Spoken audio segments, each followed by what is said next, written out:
Hello everyone.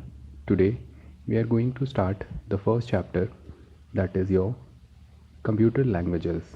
In this chapter we are going to study what is a program, what is a programming language, and what are the types of programming languages. So let's begin by first understanding what is a program.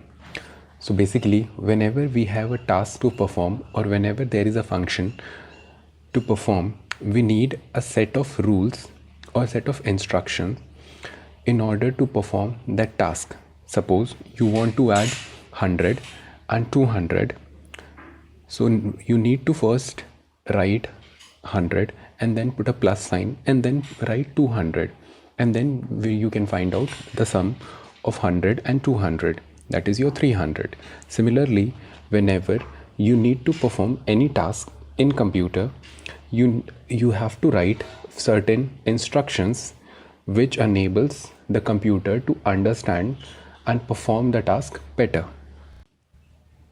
So we can say that a program is a set of instructions a computer follows in order to perform a task. Okay, so now let's understand what is programming. So whenever you have to perform any task or function in computer, you need to specify certain instructions. These instructions or these particular instructions that are given to the computer is called as programming. So we can say that the process of writing or developing a set of instructions which enables a computer to do certain tasks is called programming. When we talk about programming languages, it is broadly categorized into two parts. First category is of your low level languages and second category is of your high level language. Coming to the low level languages, it can again classified into two parts.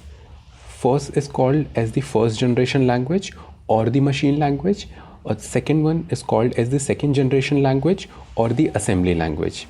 If we talk about high level language, it is broadly categorized into three categories. The first is called as the third generation language, which is also known as high level language. Then the second high level language is called as the fourth generation language, which is also known as modern high level language. And the last is known as the fifth generation language, which is also called as advanced high level language or AI, that is your artificial intelligence. In this lecture, we'll understand the first generation programming language, what are its advantages and what are its disadvantages, where do we use it and how do we use it. Okay, so let's now begin with understanding the first generation programming languages. The first generation programming language, which is also called as machine language or low level language, was first made for EDVAC, which was the first initial computer. The first generation programming language uses binary numbers, which is 0 and 1. 1 represent on button and 0 represent off button. All the instructions which are given to the computer in machine language are in the form of 0 and 1. So let's now understand what are the advantages of machine language. The first advantage of the machine language is that the machine code can run very fast and the instructions are executed directly by the CPU. Second, that it utilizes very less memory because all the instructions are given in the form of 0 and 1, and since computer only understands 0 and 1, hence the memory utilization is very low and the speed becomes very fast. When we talk about the disadvantage of machine language, the first disadvantage is that it is not very easy to find and fix the error in the program, because the whole program that we write in machine language is in the form of 0 and 1, and this 0 and 1 is an array of long string. Hence, we cannot easily find and fix the error that a machine language makes. The second biggest disadvantage is that every time you write a code or you write an operation, you need to remember the set of values in order to execute the particular operation. And since all the operations are done in zeros and ones, then it becomes very hard to remember all the instructions and codes. The third disadvantage of machine language is that it is extremely machine dependent.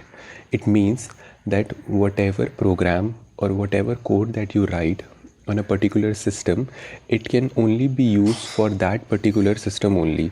If you want to run the same program on a different set of system, then the program won't run. You need to write a new program for that other system.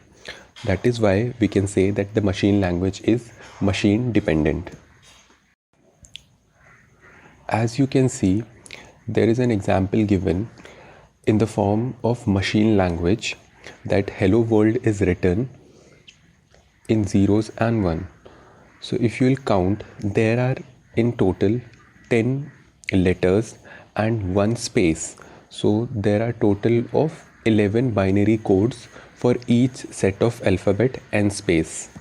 Please pause the video and notice each and every value for each and every alphabet. So that is it for today. We'll be studying second generation, third generation, fourth generation languages in upcoming classes. I hope you understand everything, and if you still have any doubts, any query, feel free to drop a message. I'll be happy to help.